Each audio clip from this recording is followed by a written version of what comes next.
জামাত জোটের প্রার্থীদের অসাধারণ সৃজনশীল সফল কৌশল, ব্যাপক সাড়া।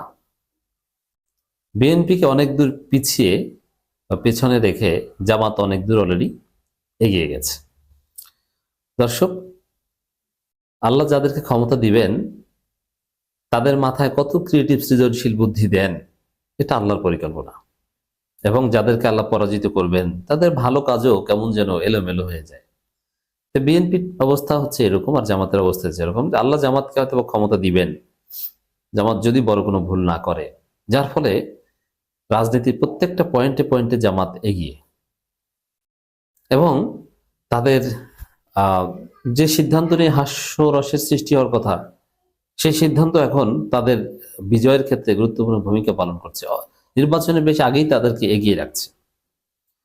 আর যে সিদ্ধান্তে বিএনপি অ্যাডভান্টেজ পাওয়ার কথা, সেটা মানে কেমন যেন তারা মাখিয়ে ফেলছে। তো দর্শক দেখেন, রাজনীতিতে 5 আগস্ট পরবর্তী রাজনীতিতে নতুন একটা পারসেপশন আগে বলি, তারপরে জামাত জোটের প্রার্থীরা কি করেছে এবং এতে কতটা সাড়া পাচ্ছে, এবং এটা তাদের বিজয়ের ক্ষেত্রে যে গুরুত্বপূর্ণ ভূমিকা পালন করছে, বিএনপিকে যে এই জায়গায় পিছিয়ে ফেলছে সেটা দেখাবো হাতে হাতে কলমে। এটা একটা সুখবর যে জামাত জোটের প্রার্থীরা জিততে যাচ্ছে। রাজনীতিতে পারসেপশন হচ্ছে যে রাজনীতি টাকার খেলা, রাজনীতি করতে হলে টাকা লাগে, নির্বাচন করতে হলে টাকা লাগে। এমপি ইলেকশন করবে কারা? যাদের অবৈধ টাকা আছে। সর্বোচ্চ পারসেপশন ছিল যে না, জামাতের লোকজন ভালো, তাদের কোনো অবৈধ টাকা নেই। আর তাও জামাতের মধ্যেই পারসেপশন ঢুকে গেছিল যে প্রার্থী এমন লোকই করা দরকার যে পকেট থেকে টাকা খরচ করতে পারে। অথচ জামাতের ফিলোসফি হচ্ছে যে না, পকেট থেকে কোনো টাকা খরচ করা যাবে না, টাকা সংগঠন দিবে। কারণ নিজে যদি টাকা খরচ করে, ওই টাকা উঠানোর একটা খায়েশ জন্ম নিতে পারে। এই জন্য সংগঠন টাকা দিবে। এই জন্য নির্বাচনী মাসে জামাতের রোকনদের তার আয়ের একটা বড় অংশ সংগঠনকে দিয়ে দিতে হয়। কোনো কোনো ক্ষেত্রে পুরো আয়, পুরো মাসিক আয় সংগঠনকে দিয়ে দেয়। কমপক্ষে 50%, অর্ধেক সংগঠনকে দিয়ে দিতে হয়, রোকনদের দিয়ে দিতে হয় বাধ্যতামূলক ভাবে।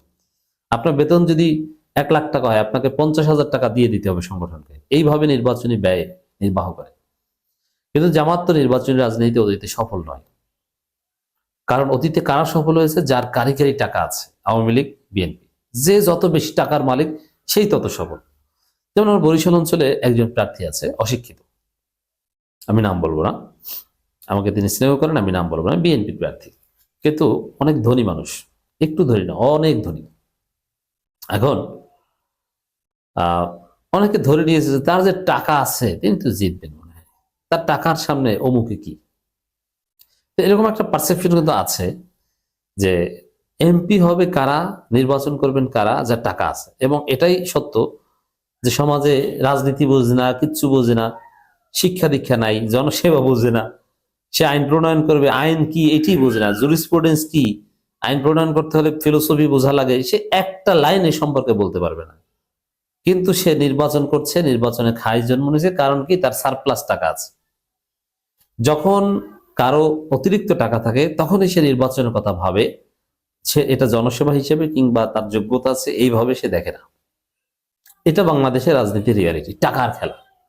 কিন্তু 5 আগস্ট পরবর্তী বাংলাদেশে মানুষ তার দৃষ্টিভঙ্গি চেঞ্জ করেছে যে এই যে টাকার খেলা, এটা তো সব অবৈধ টাকা, এদেরকে আমরা কেন ভোট দিব? এবং একটা প্রজন্ম এগিয়ে আসলো যে না, টাকার খেলা দিয়ে রাজনীতি হবে না, এটার মূলোৎপাটন করতে হবে। রাজনীতি করবে সৎ লোক, যোগ্য লোক। আমার টাকা নাই, আমি স্টুডেন্ট, আমি টিউশনি করে চলি, সর্বোচ্চ আমি একটা কোচিং সেন্টার ক্লাস নেই, আমি রাজনীতিবিদ, আমি নেতা, আমি এমপি। এই মহা সাহস নিয়ে মাঠে নেমেছে, অসম্ভবকে সম্ভব করার মানসিকতা নিয়ে। এবং সেই অসম্ভবকে সম্ভব করতে পারছে তারা। এখন ব্যাপক সাড়া পাচ্ছে জামাত প্রার্থীর, অসম্ভবকে সম্ভব করে। কিভাবে? আমি কয়েকটা উদাহরণ দিই। যেমন জামাত জোটে যারা আছে, জামাতের তো একটা সিস্টেম আছে, এই সিস্টেম অন্য কেউ করতে পারবে না। জামাত যেটা করে ওইটা, আর এখন আমি যেটা বলবো ওইটা প্রায় একই, তেমন কোনো পার্থক্য নেই। এখন বিএনপি এখানে একদম ফ্রেমিং হয়ে যাচ্ছে।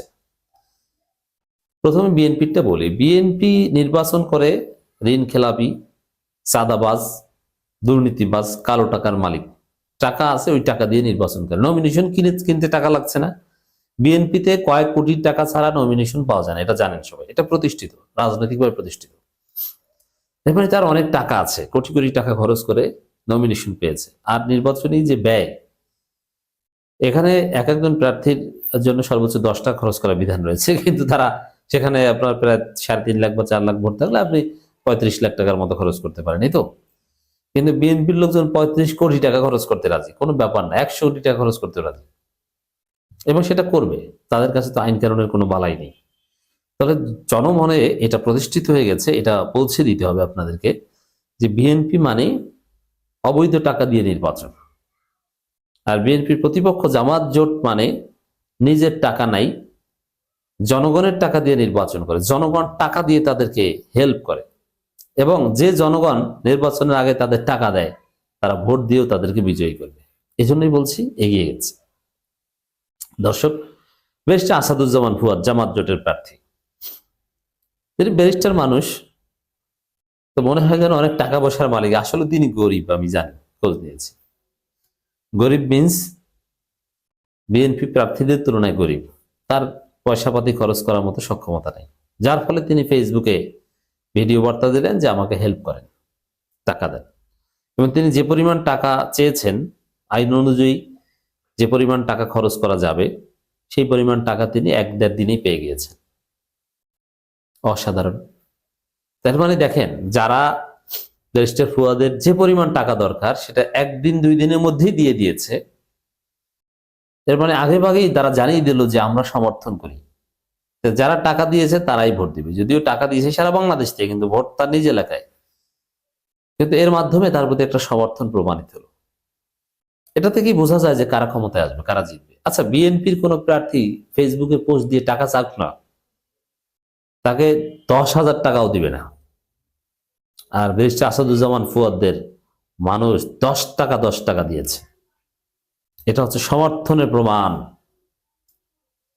এইভাবে নির্বাচনী ব্যয় জনগণের বিকাশের টাকা দিয়ে নির্বাহ করা যায়, এটা অসম্ভবকে সম্ভব করা। এটাই হচ্ছে মানুষ সমর্থন করে ভোট দিবে, নীরবে নিভৃতে ভোট দিয়ে আসবে, তার প্রমাণ। তাহলে এখানেই তো প্রমাণিত হয়ে গেল যে বিএনপি কালো টাকা দিয়ে নির্বাচন করে, ওই টাকা উঠাতে চাইবে। আর জামাত তো নির্বাচন করে রোকনদের টাকা দিয়ে, শুভাকাঙ্ক্ষীদের ব্যয়ের টাকা দিয়ে।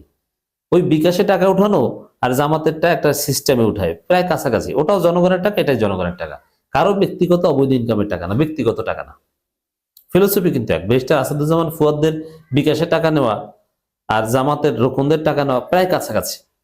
জামাতেরটা সবচেয়ে স্মার্ট, পরিশীলিত, পরিশুদ্ধ, দৃষ্টিকটু না। নাসিরউদ্দিন পাটোয়ারি তিনি বলছেন যে ক্রাউড ফান্ডিং থেকে 26 লাখ টাকা খরচ করবেন, পকেট থেকে 1 লাখ টাকা। এই 26 লাখ টাকা তাকে দিবে, জনগণ দিবে, এবং তিনি জনগণ সমর্থন করে বলেই তো দিবে। তাসনিম যারা ক্ষেত্রে দেখেছেন যে মুহূর্তের মধ্যেই তাকে টাকা দিয়ে দিয়েছে। এরপরে মানুষ যে এই প্রার্থীদের সমর্থন করে টাকা দিয়ে সংসদে নিতে চায়, এই অসম্ভব ঘটনা ঘটছে বাংলাদেশে। অতএব তারা বিএনপিকে পিছনে রেখে অনেক দূর এগিয়ে গেল। আপনি চিন্তা করেন যে টাকা দিয়ে, খরচ দিয়ে তাকে এমপি বানিয়ে সংসদে নিতে চায়। কোন যুগ আসলো ভাই? জামাত ক্ষমতায় যাবে। বিএনপির প্রস্তাবে মোটেও কর্ণপাত করল না ডক্টর ইউনূস সরকার। নির্বাচনী প্রক্রিয়ার মধ্যেও ডক্টর ইউনূস সরকার অসাধারণ ঘটনা ঘটাচ্ছে। It's very significant. দর্শক, প্রথমে আসি যে বিএনপি প্রস্তাব কি ছিল। বিএনপি একবার প্রফেসর ইউনূসের সাথে শিডিউল নিয়ে সাক্ষাৎ করে, প্রফেসর ইউনূস ডাকেননি, বিএনপি নিজেদের উদ্যোগে শিডিউল নিয়ে, তাও শিডিউল পেতে কয়েকদিন সময় লেগেছে। মির্জা ফখরুল, আমির খসরু, সালাউদ্দিন সহ বেশ কয়েকজন একদম হেভিওয়েট বিএনপি নেতারা ইউনূসের দরবারে উপস্থিত হয়েছেন। উপস্থিত হয়ে বলেছিলেন যে স্যার, এই যে অন্তর্বর্তীকালীন সরকার, এটাকে তত্ত্বাবধায়কের রূপ নিতে হবে, এবং এই অন্তর্বর্তীকালীন সরকার, এটা তো কোনো সংবিধানে নেই। অতএব নির্বাচন তত্ত্বাবধায়ক সরকার, অন্তর্বর্তীকালীন সরকার তত্ত্বাবধায়ক সরকারের রূপ নিতে হবে।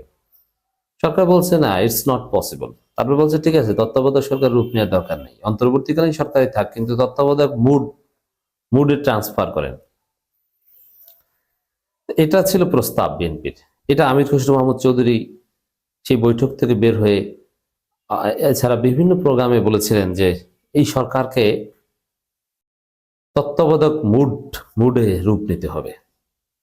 এই মুড শব্দটা বলেছিল, এর মানে এটার অর্থ কি ছিল আমরা তখন ব্যাখ্যা করেছিলাম, আবার করছি প্রসঙ্গক্রমে, যে অন্তর্বর্তীকালীন সরকার তখন আবার বিএনপি ওই সেট আপ দিতে পারেনি, প্রশাসনিক সেট আপ এখন যেরকম বিএনপি নিজেদের মনের মতো করে দিয়েছে তখন সেটা দিতে পারেনি।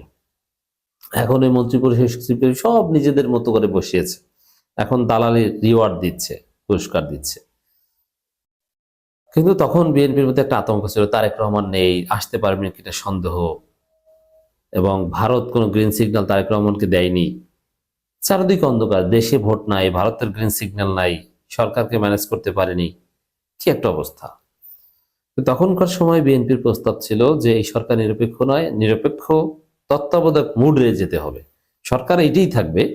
বিএনপি প্রথমে চেয়েছিল যে ওই যে তত্ত্বাবধায়ক সরকার রায় ফিরে এসেছে, রায় হওয়ার পর সাথে সাথে বাস্তবায়ন করা, কিন্তু না, শিশির মনিরা তো ওটা ফিরিয়ে দিয়েছে। শিশির মনিরদের তৎপরতার কারণে রায় হয়েছে বা অবজারভেশন বা এটি প্রতিষ্ঠিত হয়েছে যে এবার নয়, আগামী নির্বাচন থেকে তত্ত্বাবধায়ক সরকার কার্যকর, এবার এই অন্তর্বর্তীকালীন সরকারের অধীনে নির্বাচন। বিএনপির খায় সেখানেই গেছে, বিএনপির খায় ছিল এটা, এবং এই জন্য তারা চেষ্টাও করেছিল, এমনকি বিএনপির কনসেন্ট নিয়ে সেনাপ্রধান ওই জন্য দৌড়ঝাঁপ করেছিল, সদ্য সাবেক প্রধান বিচারপতিকে তত্ত্বাবধায়ক সরকারের প্রধান বানানোর প্রস্তাবও দিয়েছিল, এগুলো আমরা সব জানি, আপনাদের জানিয়েছিলাম। কিন্তু সদ্য সাবেক প্রধান বিচারপতি অসাধারণ সৎ লোক, তিনি উল্টাপাল্টা কিছু মানেন, ইউনূস সরকারকে হটানোর এরকম চেষ্টা বিএনপি করেছিল, এবং এই চেষ্টার কারণে বিএনপির কয়েকজন নেতাকে দেশ ত্যাগে নিষেধাজ্ঞাও দেওয়া হয়েছিল, যদিও গ্রেপ্তার করা হয়নি, পরিস্থিতি ঘোলাটে হবে এই জন্য, কিন্তু তাদের বিদেশ যাত্রা নিষেধাজ্ঞা, একজনকে এয়ারপোর্ট থেকে ফিরিয়ে দেওয়া হয়েছে, এটা আমরা সবাই জানি। বিএনপি তত্ত্বাবধায়ক সরকার কায়েম করার যে স্বপ্ন নিজেদের মতো করে পারেনি, তবে তারা এই সরকারকেই নিজেদের মতো করে সাজিয়েছে অনেকটা, বিশেষ করে প্রশাসন দখল করেছে, সাজিয়েছে, এই জায়গায় তারা সফল ডেফিনেটলি, কিন্তু এই জায়গাও ব্যর্থ করা হবে তাদের। কিন্তু ইউনূসের কাছে প্রস্তাব ছিল, স্যার আপনার অন্তর্বর্তীকালীন সরকার এটাকে আপনি তত্ত্বাবধায়ক রূপে ট্রান্সফার করেন, তত্ত্বাবধায়ক মুডে ট্রান্সফার করেন, কিন্তু না, ইউনূস একটু কর্ণপাত করলেন না।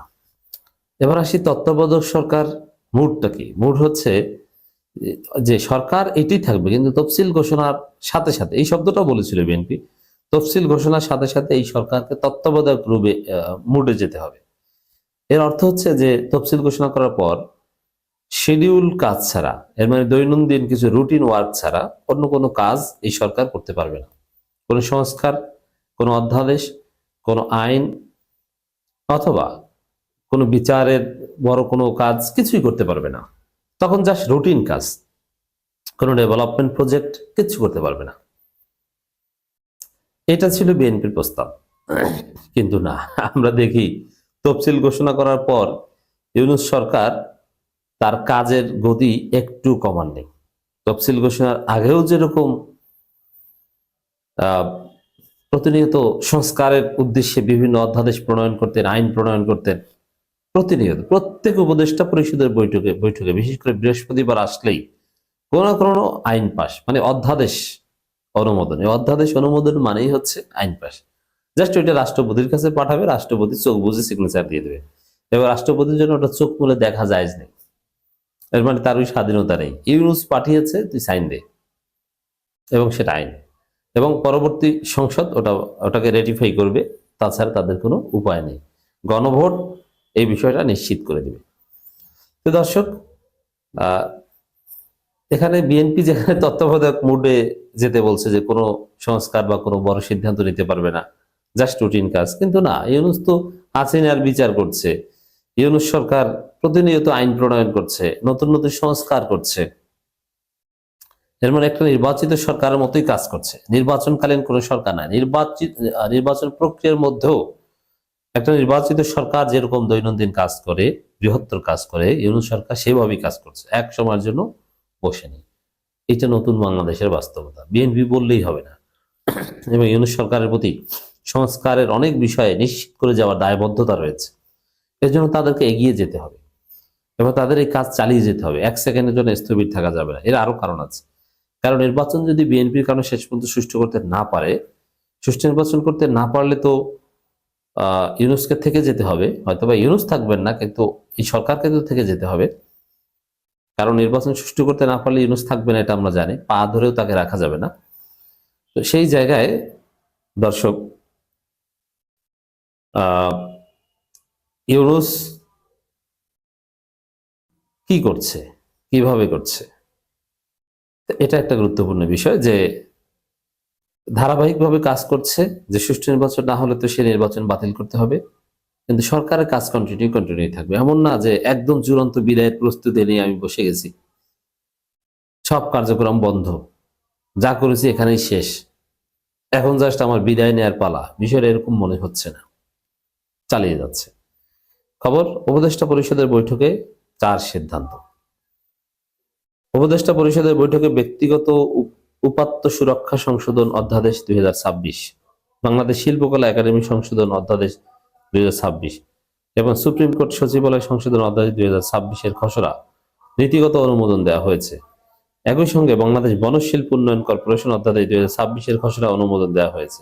এখন কি এই খসড়া অনুমোদন দেওয়া মানেই আইন হয়ে যাওয়া, এটা কোনো বাকি পথ নাই। এখন তার পার্লামেন্ট না যে হ্যাঁ না ভোটে পাশ করতে হবে, এখন রাষ্ট্রপতির সিগনেচার হলেই হয়, গেজেট হলেই হয়। এছাড়া পরিবেশ, বন ও জলবায়ু পরিবর্তন মন্ত্রণালয় প্রণীত হার্ড ন্যাশনালি ডিটারমাইন্ড কন্ট্রিবিউশন বোধাপেক্ষ NDC 3 অনুমোদন পেয়েছে। এটা একটা নির্বাচিত সরকারকে পার্লামেন্ট বসিয়ে কয়েকদিন যাবত করতে হয়। এটা আটজনের রাজধানী তেজগাঁওয়ে প্রধান উপদেষ্টার কার্যালয়ে প্রধান উপদেষ্টা অধ্যাপক মোহাম্মদ সভাপতিত্বে উপদেষ্টা পরিষদের সভা অনুষ্ঠিত হয়। সবার বৈঠক শেষে এটা প্রেস সচিব শফিকুল আলম এই তথ্যগুলো জানান। এর মানে নতুন নতুন আইন করছে একটা নির্বাচিত সরকারের মতো। শুধু এটা না, আরো বিরাট কিছু করছে, বাংলাদেশের ইতিহাসে একটা অধ্যায় রচনা করছে। আমি সেটা নিয়ে আলাদা আলোচনা করবো। বিষয় হচ্ছে জুলাই যোদ্ধাদের জন্য দায় মুক্তি আইন করছে এই সরকার।